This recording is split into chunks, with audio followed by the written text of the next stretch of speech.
perspective on this, because at the end of the day there's a law of supply and demand, and there are those that are struggling to let go of their habit of consuming illicit liquor and any other form of alcohol, and of course other addictions. And to help us with that is Brenda Ochieng, who is a recovering alcoholic, and she's also the administrator at NEWLIFE Rehabilitation Center in Nairobi. And we're also joined by Urbanus Mwema, who is a recovering poly addict, and he'll be telling us more about what a poly addict is. But to start with you, Brenda, there is a crackdown on illicit liquor. The bars are being closed so that they can re-license to make sure they get rid of adulterated illicit brews. But with the law of supply and demand, what is the natural tendency for an addict in such a case? What do they do next? What we do next is look for where we can find it. And we will do absolutely any. You know, people think that an addict does not have willpower.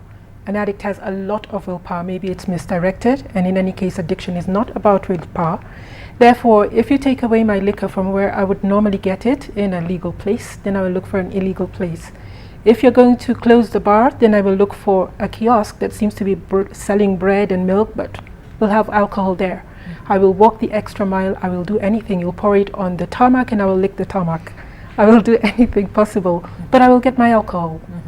Okay, Urbanus, when you see illicit liquor being cracked down and they're pouring out the liquor, they're closing the dens, for a recovering addict or an addict of alcohol, what is the one thing they will do to make sure that they still feed their addiction?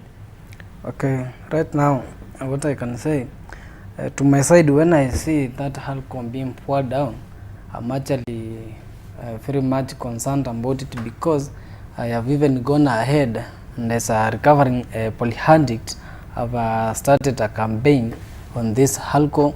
You see, many youths actually don't know actually the effects of this alcohol, and therefore, to me, I can actually say that those who are pouring this alcohol, actually they are doing something good. Okay, all right, but would that actually solve the problem on its own? Now, what I can say, actually on its own, it cannot actually solve. What there is, the addicts themselves actually have to go ahead, take a step, see the problem that they have, and then seek the guidance and counseling that is actually expected, because on them themselves actually they cannot do away with it. Okay, now Urbanus joins us all the way from Makueni. He made it to Nairobi to have this conversation because it's very dear to his heart. Maybe as we continue with the conversation, tell us, what is a poly addict? Okay, a poly addict actually, in simple terms, is just an addict who is actually addicted in many drugs, who actually used a lot of drugs. For example, we have alcohol. I was addicted to alcohol. We have tobacco, that is cigarette. We also have something else that I actually came to know that it was an addiction. Of course, I later came to know that that is gambling. It's also an addiction. Gambling? Yeah. Okay. Yes, and also a bit of chewing, that is from kuka. Okay. Yeah. All right. So all that combined is what makes a poly addict. Yeah. Okay. Now, Brenda, just to push this conversation forward, what are the issues you think that are making those that are craving for illicit liquor or any kind of alcohol? What is this that you think is pushing them, or what does that push? What pushes an addict of alcohol? Many young people today have a lot of stress. I would say more than when I was growing up. They have much more stress, whether it's because of the education system, whether it's because of they have to do more in order to get what they need to get. So when they are stressed like that, they look for a way out of that stress.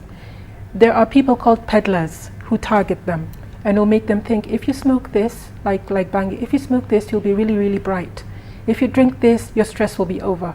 And of course, initially, that is true, that some of these things are stimulants, and you'll become very, very creative. You'll be able to stay awake and do your things. You'll be very, very able to do things that you'll have a sense of well-being in small doses. But the more you continue, the more it brings it down. That's for young people. There are people who the environment is just wrong. You grow up in a place where your mother, your father, they're brewing changa.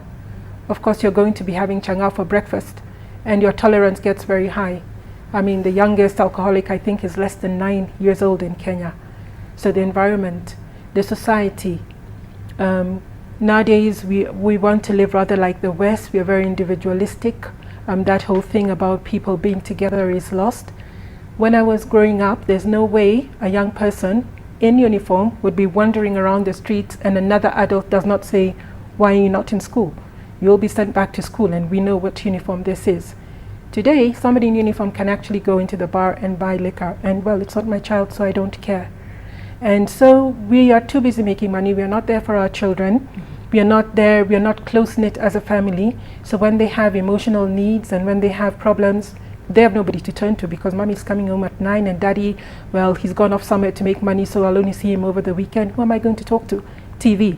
The TV is my babysitter, and I'm going to just take whatever there is there. If I find alcohol and then we call it an instrumental stage, and I find, oh, well, this makes me relax, this makes me feel okay, this makes me able to do things, then I will continue with it. Okay, for you, Urbaners, and as we talk about what pushes somebody into addiction, as a poly addict, how did you get yourself addicted to so many of them? Okay, to start with alcohol, I think I was first addicted to alcohol. The reason behind it was not due to peer pressure. There are many reasons that actually can lead to a person being addicted, and to me, I can actually say that it was as a result of something that we call curiosity. That is the need to have the taste and feel it. I can also say that it was also due to my family background. The reason behind being that my father actually is a disabled person, and as a child, you have to actually sometimes cane your children, so that actually they cannot go this way or that way. But since I actually was well assured that my father could not cane me due to his disability, I actually took that advantage, and I at the end found myself there. Yeah. Okay, and the other addictions that cropped up, the gambling, the chewing of cut and water view, were these just I don't know, to answer some of the cravings that you had, or what? Now, the reason is why I also went ahead and took the chewing. It's just because of that same curiosity. And once for somebody to get addicted, one, you have actually to get into that thing. Then, once you take it, you have to feel somehow you are somebody, and with the time you will be actually be feeling a lot of cravings because you have not taken it. That means you are addicted, and that doing after I started doing all this chewing the mirror, taking the cigarettes and alcohol. After all, at the end I found that I could not stay without, and that meant actually I was actually addicted. If I did not actually take it, I could actually experience a lot of cravings. That is the urge to take it, and at the end I could find myself at the end taking them. So really chasing the high. And speaking of which, Brenda, you are recovering alcoholic. It has been a journey for you. You have relapsed twice. Just give us a tidbit as to how you got there. How I got into addiction? I got into addiction. I would like to blame a lot of things, but I now know, in hindsight is 2020. I now know that it was none of those things that really made me an addict. I had underlying issues. I had clinical depression, I didn't know.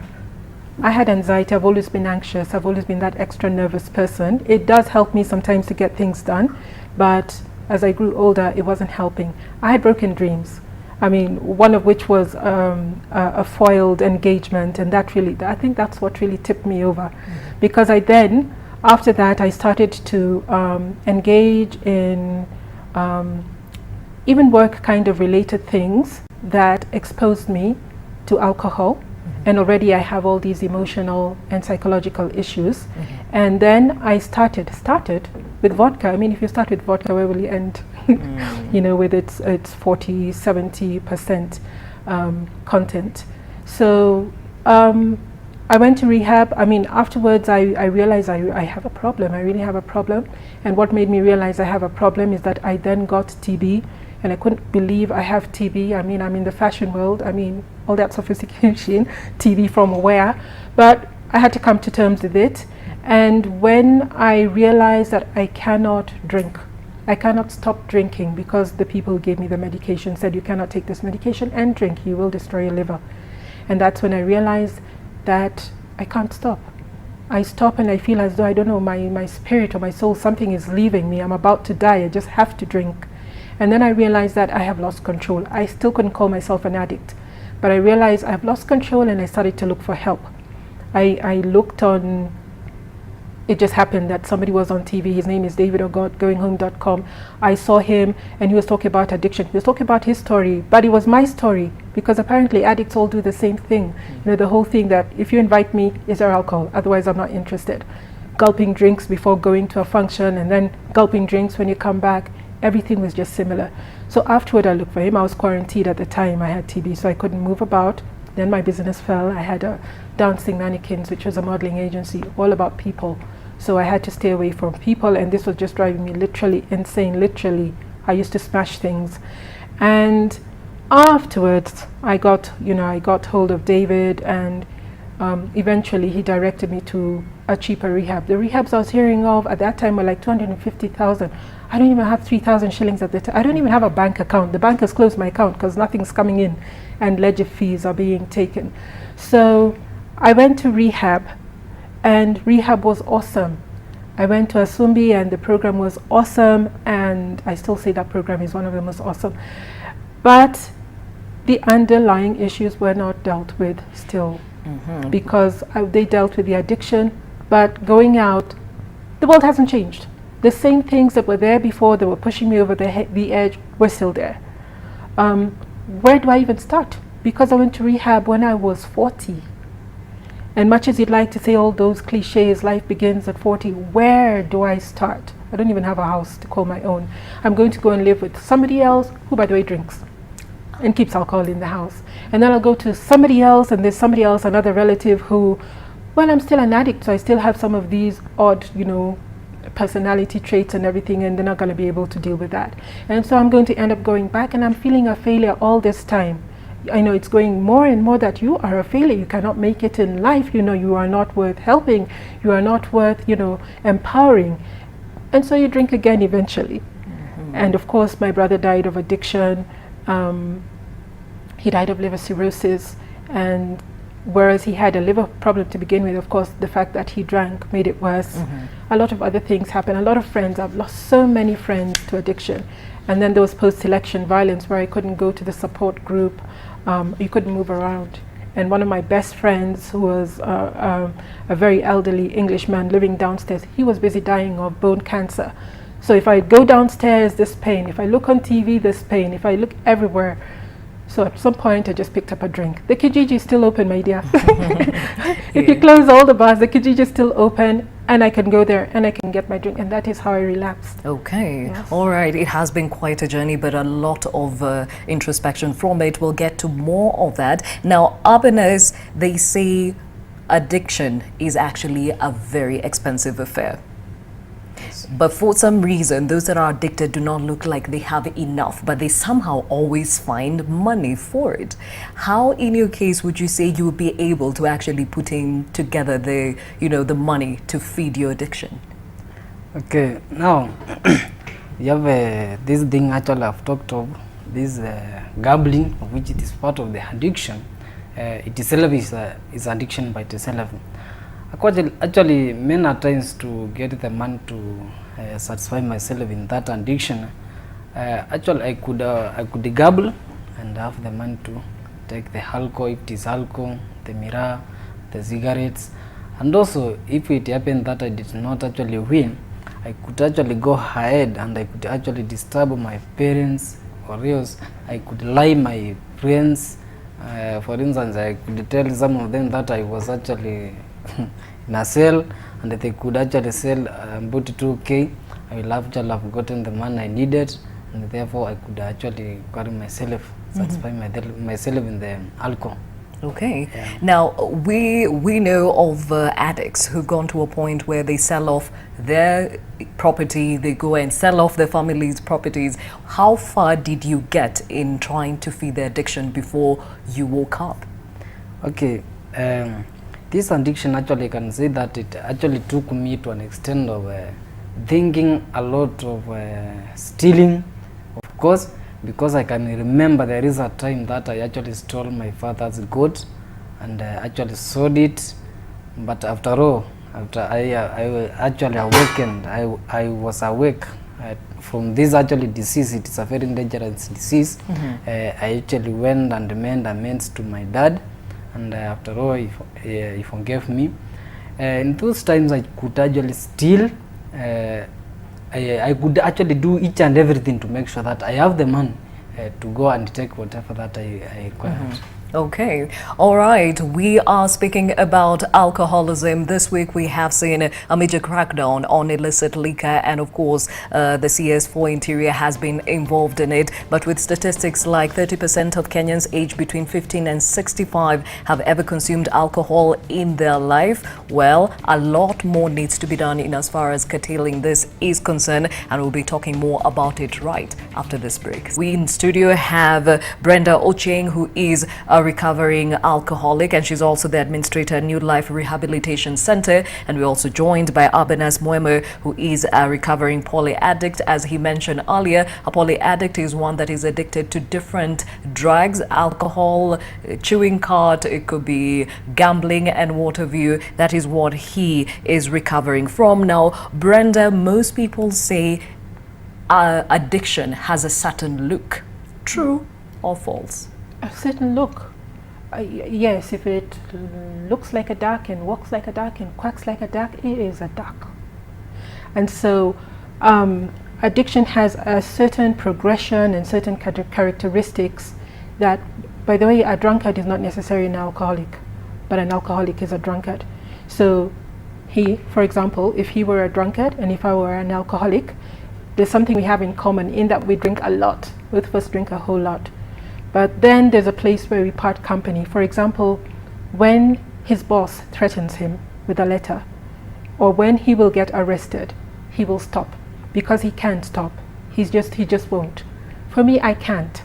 Much as that letter will terrify me, and much as the police arresting me will even traumatize me, the thing is, all that trauma is going to give me so much anxiety that the best next thing I can do is drink again. I cannot.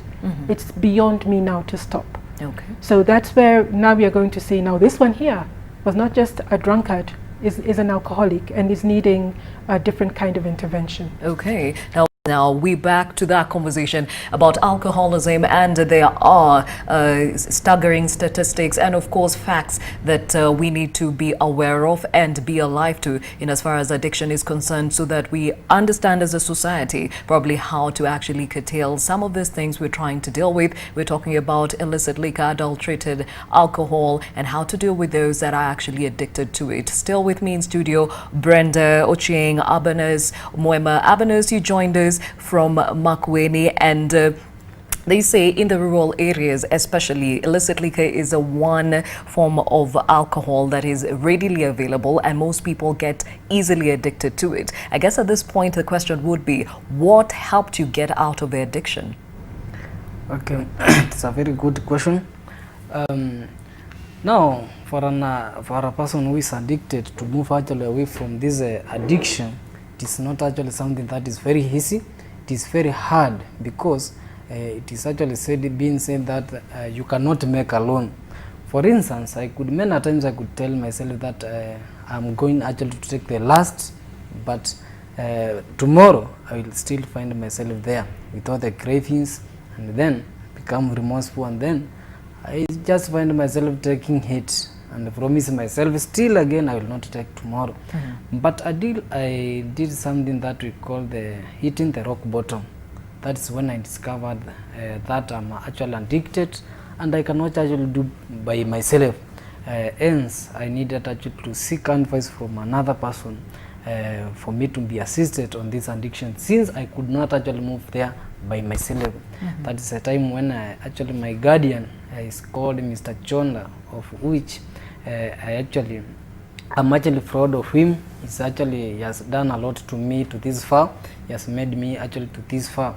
It is when he told me about this NEWLIFE REHAB, whereby he actually took the advantage and then took the step to take me there. He also actually encouraged me on looking about my future, of which before I could actually take the step to abide to him, I actually focused on the effects of the alcohol. That is how it actually did it to me. And then I see that I was actually fighting a losing battle, of which I actually had to surrender, admit myself, and then get the assistance, and then move out of the addiction.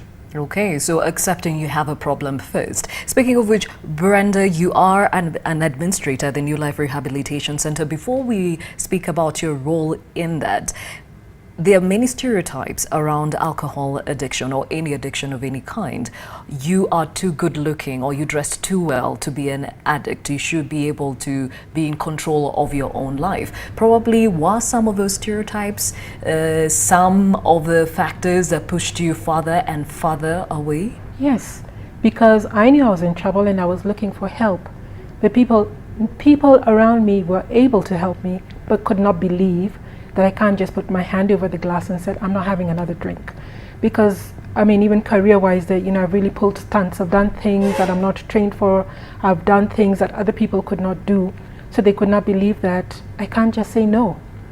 They could not believe I was in trouble and that I'm drowning, and that if somebody hadn't stepped in, which was just a very random German who came to dinner, I think that I would have followed my brother where he went. I think that I would have drunk to my death. Okay, and what are some of the things you see as those that come to the rehabilitation center? What are probably the hardest obstacles to overcome? Denial, number one. It's a disease that comes with denial, just like malaria comes with fever. So everybody around you, many times, everybody around you can see that you have a problem, but you're saying, I'm not the problem. My liquor is not the problem. My problem is my wife. My problem is that school. My problem is anything except me, and certainly not my liquor. You're protecting it because there's something it is doing for you. It is filling in a very important, probably even you think, life-saving need. And that is why just to destroy alcohol is not going to help if you're not going to deal with the underlying problems and needs, emotional, psychological, even social needs that people have. Because it's just a gap and you don't know how to fill that gap, and somehow alcohol seems to do it. So denial is the number one problem. The number two problem is, as they're saying, stereotypes. We're calling it stigma. Many women will not come to rehab. You will find we have 15 men and 2 women. And because alcohol addiction is a stigmatized disease, if it is a woman, it is double stigma. You'll find even another one say, why are you drinking, or why are you smoking? Women are not supposed to do this. And of course that comes somehow from the colonial days also, that we were not supposed to drink, we were not supposed to drink bottled things. If you have a comorbidity, which means that you have a co-occurring mental disorder, bipolar, schizophrenia, again, stigma is there. Your family does not even want to expose that they have a person in their family who has a mental disease. Whereas a mental disease is just like any other. So, for example, sometimes they will not tell you. They will know that there's something else wrong, but they will only emphasize on the addiction, and then they'll dump the person there. And this person now, our psychiatrist is going to be able to say, actually, this person is suffering from schizophrenia, suffering from bipolar, and is going to need additional help. Our fees doesn't cover that. It's an extra fee. So you find that we're always kind of at a loss because we're not going to turn you away just because you don't have the money. Many people want want recovery, want rehab, can't afford it. We have really brought our fees down from when we started, but still people can't really afford it.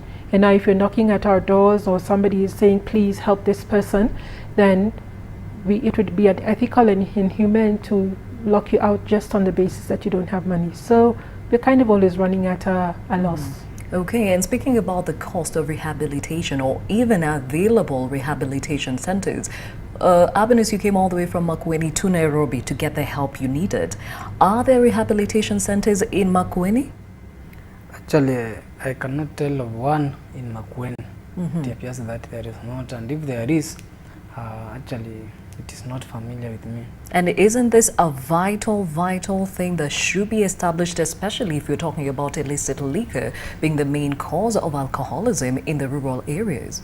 Yeah, I think it will be a good idea that it has to be established actually. Yeah. All right, Brenda, the thought of going to a rehab center, as you say, the stigma that comes with it, most people will probably not come because they don't want to be heard. They went to a rehab center. However, that could be the beginning to your healthy lifestyle. What are some of the things you probably would tell somebody who knows they need to but are afraid of the stigma that comes with? I'd like to tell them that addiction is a disease like any other. Addiction and any mental health for that matter is just sickness. You didn't ask for it. Yes, you put the alcohol in your mouth, but I mean, how many Kenyans drink? I mean, we've just seen the statistics, but not all of them are addicts. What made you an addict, which we'd like to say an X factor, let me just call it an X factor for now, you didn't ask for. Gladys, you didn't ask to be light. I didn't ask to be dark. Maybe I'd much rather be light and small, for example. But I am what I am. I inherited what it was written in my DNA before I was born. Why you're an addict is not your fault. That you have a disease is not your fault. But if you have the disease, then recovery is your responsibility. So don't worry about what people are going to say thereafter. In fact, when they see the change that you will have, like Abernus here, he's barely out of rehab. When they see that change, then it's marketing in itself. It tells the world that this is an okay thing to do. You'd rather do that than continue the way you are and end up in jails, institution, and death, because that's where an addict who continues to use is going to end up. I'll tell them rehab, especially New Life, is a very home environment, a very friendly place to be. You will get the help that you need. You will discover things about yourself that you didn't even know. You will get back your self-esteem. You'll be able to get out of there somebody who is able to do even more for others, other addicts, or go back to your career and live again. I never thought personally, I never thought even my cognition would come back, because I was somebody who was, I couldn't even remember from one minute to the next. I would, I had illusions, I had delusions, I had hallucinations. I was house-ridden at some point. I was scared of red buildings. I was in journalism at the time. I couldn't have my pass renewed because you have to renew it in Jogo House, and it's brick. Therefore, I just get a panic attack. Why? I don't know. I wouldn't have known if I didn't go to rehab and get the psychiatric and the psychological help that I needed. All of those things are stigmatized. Don't listen to what people say. You know you're sick, or your people know you're sick. Look out for you. Okay, Abinus, you are well on your way to recovery, and you are walking this talk and are very passionate in letting other people know that this is something that can actually be cured if you take the right step. What would you tell somebody who is struggling with an addiction? Okay, those who are struggling with addiction, what I cannot actually tell, what I can tell them is that actually to move out of this addiction, actually you cannot make it by yourself.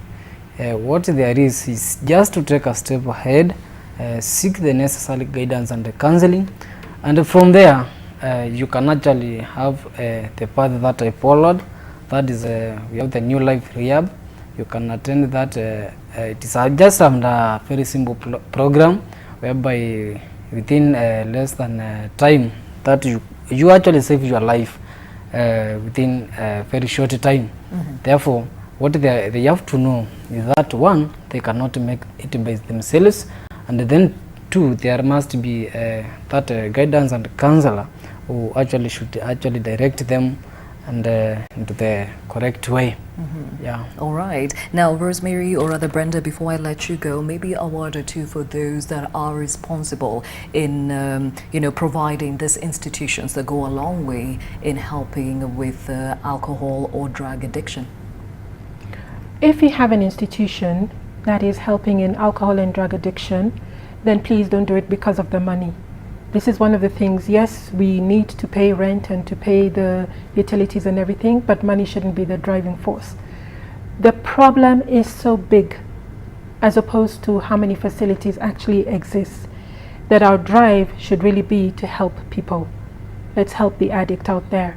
Let's do more awareness, because that's where it's starting from schools. Let's do the awareness. Let's get them even before the early onset, that is, schools. And let's work together instead of against each other. It shouldn't be the competition like a business. Let's work together, and this way we will be able to help the addicts out there. Okay, now there's a question that has come through, and this is to urbanists. Coming from Makueni and probably being privy to what happens in the rural areas, there has been an increase of women actually getting into addiction. Why? Actually, okay, a very good question. The reason actually that I think the number of women taking this alcohol or other drugs is increasing is just simply because the drugs are available. They are actually at low cost. They are cheap. That means they are actually affordable to them. That means if somebody actually has done some work and has actually 100 shillings, he can actually afford to go to the club and have the alcohol or else the drug of a choice. Yeah. Okay, and maybe back to you, Brenda. You mentioned earlier that you know of the youngest recovering alcoholic to be less than 9 years old. That is very telling of probably the institutions in society, and especially that of a family. In the day that we are living in, maybe your clarion call to guardians and family members. My clarion call to guardians: be close to your children. Be close to them physically and emotionally. Listen to them. The things that they're telling you in their small baby language are very, very telling. Things are going on out there that you could help them with, you could help them avoid, you could help them cope with. Many people drinking do not have coping mechanisms. I would say that for myself as well. You're the best person who can tell them from an early age, out of love, to do the right thing and how to cope with the things which are there. Okay, and speaking of relapse, you relapsed twice, but you are on the right track and have been at it for a while. What's your word on the same? Is relapse the end of the road? Relapse is not the end of the road. I was told, I was very disappointed when I relapsed and very ashamed. I mean, in Asumbi, I went to Asumbi and I was the chairperson. Sometimes I teach classes, and then now I've relapsed. I'm being told to go back to step one. I couldn't even see how. And the thing that made me really go back, two things I was told by the director then. He told me, you cannot recover 85%. It has to be 100%. The other thing he told me is relapse is part of recovery. What we have is a relapsing brain disease. The brain is going to be relapsing. The brain is still relapsing. It does that every so often, that I find myself dry drunk, what we call dry drunk, that I'm just in that mode where, yeah, I am every bit like an alcoholic. And I have to make sure I just don't pick up that one drink. I have to make sure I go to my support groups and I see my sponsor being somebody who's helping you in recovery, or I go to a therapist or something of that sort. So relapse is not the end of the road. No. Stand up, dust yourself down, keep walking. It's a long journey. It's a lifelong journey. And that's why we are recovering alcoholics and not recovered. So keep walking. Abanez, you said you did the everything and anything to feed your addiction, and most of it was actually born out of curiosity to know what these things had to offer. My question is, how can somebody, is probably in this case prevention better than cure, stay away from it? Actually, it is good to say that, because actually prevention is better than cure, because actually you see, this is a disease without a cure. It is just a disease like any other. The way you hear of cancer, the way you hear of HIV/AIDS, it is self like those other disease. And of course it has no cure. Alcoholic actually addiction has no cure. What actually cures it is just that simple program, and then after you have undergone it, is then you follow up the steps that are in it, and then you will actually enjoy your sobriety. Okay, Brenda, the young are curious. They want to know what is this. They want to be part and parcel of a crowd. And in the day and age we're living in, there's a lot of information on the internet, you know, peer to peer, than probably there was back in the day, maybe when you were having your own struggles. What is your insight in all this? Yeah, because yes, people will listen to TV, they'll go into the internet, But my question is, why do you go to the sources of people who do not care about you? Who cares about me more, a peddler or my parents or my teachers? Who will give me the right direction, or the church? Of course, in some counties, there are so many bars as compared to churches that it is really a problem. But if a young person wants to know the right thing, then choose the right person. I mean, who are you going to listen to? Listen, for example, to your doctor. What's your doctor saying? Your doctor is telling you that your brain is not fully developed until you're 25 years old. And so already just that alone should make you know that if I take drugs, then I'm destroying my brain cells and I'm not going to be able to develop to my full capacity. Some drugs are addictive the first time you try. You try it and it's over. Just know that don't take any medication that you're not supposed to take, that a doctor has not given you. A child with ADHD is taking Ritalin, for example. That's a medication for their disease. And then you want to try it because it looks like Smarties. You try it. It makes you high. You're going to keep on doing it. In a few years, in 2 years, you'll be dead if you keep doing it. So don't take anything that the doctor hasn't told you. Don't take anything that a responsible adult has told you the opposite of. Okay, some parents are responsible. Some children are doing it because the parents are doing it or are absent. But who is the next responsible parent? Another child cannot be the person. We're the same age. We're two like two blind people. So you'd rather listen to your doctor, to your teacher, to another responsible person.